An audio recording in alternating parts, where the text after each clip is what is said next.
إن قرآن الفجر كان مشهودا ومن الليل فتهجد به نافلة لك عسى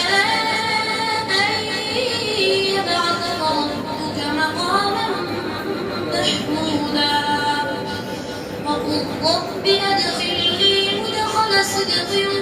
وأخرجني مخرج صدق واجعل لي من لدنك سلطانا نصيرا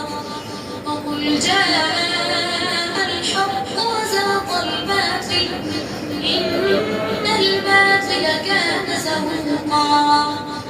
وننزل من القرآن ما هو شفاء